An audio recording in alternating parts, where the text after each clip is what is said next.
It was supposed to be the simplest repair job of Maya Rodriguez's career as a federal communications technician. Just a loose antenna connection on the roof of the Eisenhower Executive Office building right next to the White House. Nothing that should take more than 20 minutes to fix with her trusty toolkit, the same weathered metal case that had belonged to her father before he passed it down to her. The initials, MR, were still clearly visible, engraved into the handle of her favorite wrench by her own hand during her first week on the job 3 years ago. Maya had climbed hundreds of rooftops across Washington, D.C., fixing everything from satellite dishes to radio transmitters, but this particular Tuesday, in October 2019, would be different. She had no way of knowing that a routine maintenance call would thrust her into the most dangerous conspiracy in modern American history. As Maya secured her safety harness and began climbing the access ladder to the roof, she noticed how unusually quiet the building seemed. Most federal buildings buzzed with activity during business hours, but today felt different. The security guard who signed her in had been unusually thorough, checking her credentials twice and making several phone calls before allowing her access. Maya attributed this to heightened security protocols she had been hearing about lately. The October air was crisp and clear as Maya reached the rooftop, her toolkit clanking softly against her leg with each step. She could see the Washington Monument in the distance and the familiar bustle of Pennsylvania Avenue below. The loose antenna was exactly where her work order indicated, near the southeastern corner of the building. Maya set down her toolkit and began examining the connection. It was a standard coaxial cable that had worked loose from its mounting bracket, probably due to recent high winds. She pulled out her wrench, the one with her initials, and began tightening the connection. The repair should have taken 15 minutes at most, but as Maya worked, she became aware of voices drifting up from somewhere below her position. At first, she thought nothing of it. Federal buildings were full of meetings and conversations, and sound often carried in unexpected ways through air vents and open windows. But as she continued working, the voices became clearer and more distinct. Maya realized they were coming from a conference room directly beneath her, its windows apparently open to let in the cool autumn air. She tried to focus on her work and ignore the conversation, but certain words and phrases began to catch her attention. The first phrase that made Maya pause was Operation Nightfall. She had never heard of any government operation by that name, but the way it was spoken suggested something significant and classified. Maya found herself unconsciously slowing her work pace, straining to hear more clearly. The voices belonged to at least 3 different men, all speaking in the measured, authoritative tones typical of high-ranking government officials. One voice mentioned compromising the election infrastructure, while another discussed ensuring the desired outcome through technological intervention. Maya felt a chill that had nothing to do with the October weather. These didn't sound like routine government discussions about cybersecurity or election protection. They sounded like something far more sinister. As Maya continued to eavesdrop, she heard one voice say, "The Pentagon's cooperation is essential for this to work. General Morrison has assured us that his people will provide the necessary cover." Another voice responded, "And the CIA's technical division has confirmed they can execute the digital manipulation without detection. The beauty of this plan is its deniability." Maya's hands began to tremble as she realized what she was overhearing. This wasn't a discussion about protecting American elections. This was a conversation about manipulating them. She carefully set down her wrench and moved closer to the edge of the roof, positioning herself directly above the open window. The conversation continued with chilling clarity. One participant, who seemed to be leading the discussion, outlined how they planned to use sophisticated cyber warfare techniques to alter vote tallies in key swing states during the upcoming presidential election. He explained how their operatives had already identified vulnerabilities in electronic voting systems and had developed methods to exploit them without leaving digital fingerprints. The plan was elaborate and terrifying in its scope. They discussed specific states, specific counties, and even specific voting precincts where they intended to implement their manipulation. Maya heard them mention code names for various aspects of the operation: Digital Phoenix for the vote manipulation software, ShadowNet for their communication system, and Clean Sweep for their evidence elimination protocol. The casual way they discussed subverting American democracy made Maya's stomach turn, but the most shocking revelation was yet to come. As Maya listened in growing horror, she began to recognize one of the voices. It belonged to Deputy Director James Wellington of the Central Intelligence Agency, a man she had seen numerous times on television and in government briefings. Wellington was discussing how they had recruited a network of operatives within state election offices across the country, people who had been placed in key positions over the past several years, specifically for this operation. He mentioned having assets in place in Pennsylvania, Michigan, Wisconsin, Florida, and Arizona. These weren't foreign agents or outside hackers. These were American citizens, trusted election officials who had been corrupted and turned into instruments of this conspiracy. Wellington's voice carried a tone of satisfied confidence as he described how their plan was foolproof and completely undetectable. Maya realized she was listening to the planning stages of what could be the most significant attack on American democracy in the nation's history. The scope and audacity of the conspiracy was breathtaking and terrifying. The second voice, which Maya now recognized as belonging to Pentagon official Robert Chen, outlined the military's role in the operation. Chen explained how they would use cybersecurity exercises as cover for their activities, allowing their operatives to access election systems under the guise of testing security vulnerabilities. He described how they had convinced state officials that these penetration tests were necessary for election security, when in reality they were mapping the systems for future exploitation. Chen also revealed that they had developed a sophisticated disinformation campaign designed to discredit any reports of election irregularities. If anyone discovered evidence of manipulation, their media assets would immediately label such claims as conspiracy theories and attacks on democracy. The irony was staggering. Maya listened as they discussed using the very language of election protection to cover up their election subversion.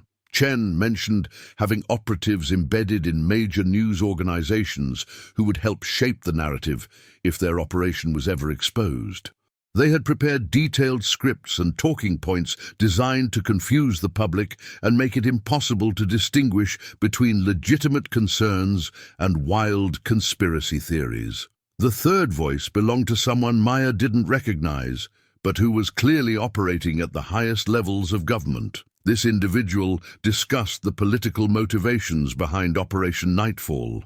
He explained how certain elements within the government had become convinced that American voters were making the wrong choices, and that it was necessary to guide democracy toward better outcomes.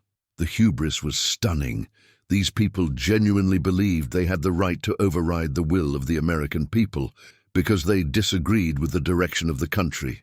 The unnamed official described how they had spent years building the infrastructure for this operation, recruiting assets, developing technology, and positioning themselves for what they called democracy's course correction. He spoke about their operation as if they were saving the country rather than destroying it. Maya heard him say, "Sometimes democracy needs to be protected from itself. The American people don't always know what's best for them, but we do." The casual authoritarianism of that statement sent chills down Maya's spine. These weren't foreign enemies plotting against America.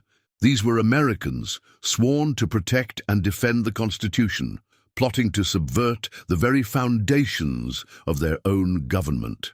As Maya continued listening, the conversation turned to operational details that made the conspiracy even more real and immediate. Wellington discussed timeline specifics, mentioning that they planned to begin their digital interventions during early voting periods, when irregularities would be less likely to be noticed immediately. He described how they had identified key voting machines in crucial precincts that could be accessed remotely through supposedly secure internet connections.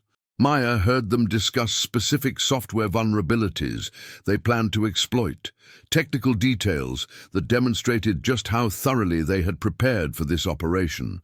Chen provided updates on military cybersecurity units that would provide cover for their activities, explaining how routine security assessments would actually be opportunities to plant their malicious software. The unnamed official discussed coordination with state-level operatives, mentioning specific individuals by name who would help facilitate access to election systems. Maya tried to memorize every name, every detail, every piece of information that might be useful as evidence of this massive conspiracy. The conversation then shifted to contingency planning, and Maya learned just how ruthlessly thorough these conspirators were. Wellington discussed what they called narrative management, explaining how they had prepared responses to every possible scenario. If their operation was discovered, they had plans to blame foreign interference, specifically pointing fingers at Russia or China. They had prepared false evidence that would support these cover stories, including fabricated digital signatures and fake communication intercepts. Chen described how military intelligence assets would provide confirmation of foreign involvement if needed, essentially creating a false flag operation to cover their tracks. The unnamed official outlined media strategies designed to confuse and overwhelm any investigation into their activities. They had prepared dozens of contradictory conspiracy theories that would be released simultaneously, making it impossible for the public to distinguish between legitimate evidence and deliberate disinformation. Maya realized she was listening to the planning of not just election manipulation, but a comprehensive assault on truth itself. But the most chilling part of their contingency planning involved what they called asset protection. Wellington casually discussed the need to neutralize anyone who might pose a threat to their operation. He didn't use the word kill, but the implications were clear. They had prepared lists of journalists, researchers, and government officials who might investigate election irregularities too closely. Maya heard them discuss surveillance operations already in place against specific individuals, including some prominent election security experts and investigative journalists. Chen mentioned having military assets available for special operations if civilian methods proved insufficient. The unnamed official talked about using various government agencies to discredit, intimidate, or even prosecute anyone who got too close to the truth. Maya realized that these people were prepared to destroy lives and possibly end them to protect their conspiracy. The casual way they discussed ruining careers and silencing opposition demonstrated just how far removed they had become from any moral constraints. As the conversation continued, Maya began to understand the true scope of what she was witnessing. This wasn't just about manipulating one election. Wellington discussed their long-term plans for what he called sustainable democracy management. They intended to build permanent infrastructure for controlling American elections, ensuring that future outcomes aligned with their vision of proper governance. Chen described recruitment efforts aimed at placing their operatives in key positions throughout the federal government, creating what amounted to a shadow government operating within the legitimate one. The unnamed official outlined plans for gradually expanding their control over information flow, media narratives, and public opinion. Maya realized she was listening to the birth of a new form of authoritarianism, one that would maintain the appearance of democracy while completely subverting its substance. These people weren't planning a coup in the traditional sense. They were planning something far more insidious, the permanent corruption of American democracy from within. Maya knew she had to document what she was hearing, but she also knew how dangerous her situation had become. She carefully pulled out her smartphone and began recording the conversation, holding the device as close to the open window as she dared.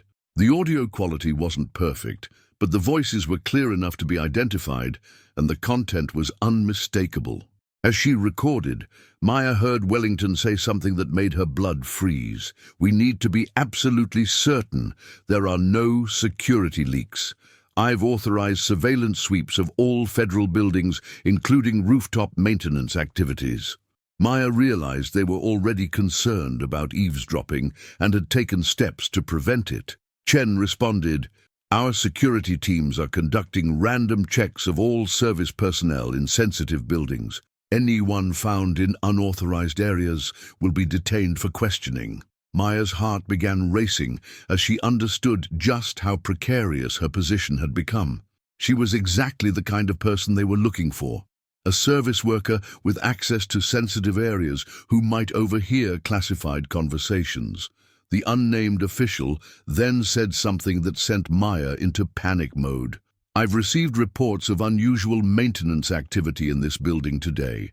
We should verify that all service calls are legitimate and that personnel are properly cleared." Maya realized they might already know about her presence on the rooftop. She carefully gathered her tools, trying to make as little noise as possible while continuing to record the conversation. Wellington's voice carried clearly as he said, "If we find anyone who has overheard classified information, we'll need to implement containment protocols immediately. National security requires that we protect Operation Nightfall at all costs." Maya understood that containment protocols was euphemism for something far more sinister than detention and questioning. These people had already demonstrated their willingness to destroy lives to protect their conspiracy. They wouldn't hesitate to eliminate a witness who could expose them. As Maya prepared to leave the rooftop, she heard footsteps in the stairwell below. Someone was coming to check on her, and she had very little time to escape. Maya quickly packed her remaining tools into her toolkit, the familiar weight of her father's wrench providing a small comfort in this moment of absolute terror. She could hear multiple sets of footsteps now, and voices calling out instructions to secure all access points and locate the maintenance worker. Maya realized she had only minutes before they reached the rooftop. She moved quickly but quietly toward the building's fire escape, a route she had noticed during her climb but hadn't expected to need. The conversation below was still continuing, and Maya managed to record a few more crucial details as she prepared her escape. She heard Wellington give specific instructions about eliminating evidence of their meeting and ensuring that no recordings or witnesses survived. Chen confirmed that military assets were standing by to provide support if needed. The unnamed official authorized the use of any necessary measures to protect the operation. Maya understood that her life now depended on getting this evidence to the right people before these conspirators could silence her permanently. As Maya began her descent down the fire escape, she could hear security personnel entering the rooftop area she had just vacated. Their voices carried clearly in the crisp October air, and she heard them discussing her toolkit marks on the roof and evidence that someone had been working near the conference room window. One voice said, "She was definitely here, and based on the positioning, she could have heard everything." Another responded, "Find her vehicle in the parking structure and get her identification from building security. We need to know who she is and where she lives." Maya realized they would have her real name and address within minutes. Her government identification badge and vehicle registration would lead them directly to her apartment, her family, and everyone she cared about. As she reached the bottom of the fire escape, Maya faced the most difficult decision of her life. She could try to return to her normal routine and hope they would conclude she hadn't heard anything important, or she could run immediately and try to expose what she had learned before they could stop her. Maya chose to run. She abandoned her service vehicle in the federal building's parking structure and called a taxi from a nearby street corner using cash she had in her wallet. As the taxi pulled away from downtown Washington, Maya called her sister Maria, who worked as an investigative journalist for a major newspaper. She spoke carefully, knowing that government agencies might already be monitoring her phone calls. Maya told Maria that she had stumbled upon something important related to her work and needed to meet immediately at a location they had used for private conversations in the past. Maria heard the fear in her sister's voice and agreed to meet without asking questions. During the 20-minute taxi ride, Maya's phone began ringing with calls from unknown numbers. She didn't answer any of them, but she could see text messages appearing from official government numbers demanding that she return to the federal building immediately for security debriefing. Maya knew that returning would mean disappearing forever into the machinery of the conspiracy she had uncovered. Maya met her sister at a small coffee shop in Georgetown, far from any government buildings or surveillance cameras. She played the recording she had made, watching Maria's expression change from curiosity to shock to absolute horror as the implications became clear. Maria immediately understood the magnitude of what her sister had discovered and the danger they both now faced. She used her professional contacts to arrange a secure meeting with editors at her newspaper, but warned Maya that exposing this conspiracy would put them both in extreme danger. The people involved had demonstrated their willingness to use any means necessary to protect their operation, and they had the resources of the CIA, Pentagon, and other government agencies at their disposal. Maria helped Maya prepare copies of the recording and documentation, storing them in multiple secure locations and sending encrypted copies to trusted journalists and legal experts. They both understood that Maya's old life was over and that she would need to disappear immediately to have any chance of survival. 6 months later, the story of Operation Nightfall had been published by multiple news organizations, despite massive efforts by government agencies to suppress it. The recordings Maya had made provided irrefutable evidence of the conspiracy, leading to congressional investigations, criminal charges, and the resignation of multiple high-ranking officials. Deputy Director Wellington had been arrested and charged with sedition, while Robert Chen faced court-martial proceedings. The unnamed official was eventually identified as Deputy Secretary of Defense Michael Harrison, who committed suicide rather than face prosecution. But Maya Rodriguez had paid a heavy price for her courage. She was living under a new identity in a remote location, constantly looking over her shoulder and knowing that some of the conspirators had escaped justice and might still be hunting her. Her sister Maria had won a Pulitzer Prize for her reporting on the conspiracy, but she too lived under protection, having received numerous death threats from unknown sources. Maya's toolkit, with her father's wrench and her own initials engraved in the handle, sat in an evidence locker at FBI headquarters, a tangible reminder of how one person's courage had saved American democracy from its most insidious threat. The simple repair job that was supposed to take 20 minutes had revealed a conspiracy that reached the highest levels of government and threatened the very foundation of democratic society. Maya often wondered what would have happened if she had simply fixed the antenna and left without listening to that conversation. How many elections might have been stolen? How many Americans would have lost their voice in their own government? The weight of those questions helped her cope with the isolation and fear of her new life. She had lost everything she had known and loved, but she had preserved something far more valuable, the principle that in America it is the people, not shadowy conspirators, who choose their leaders.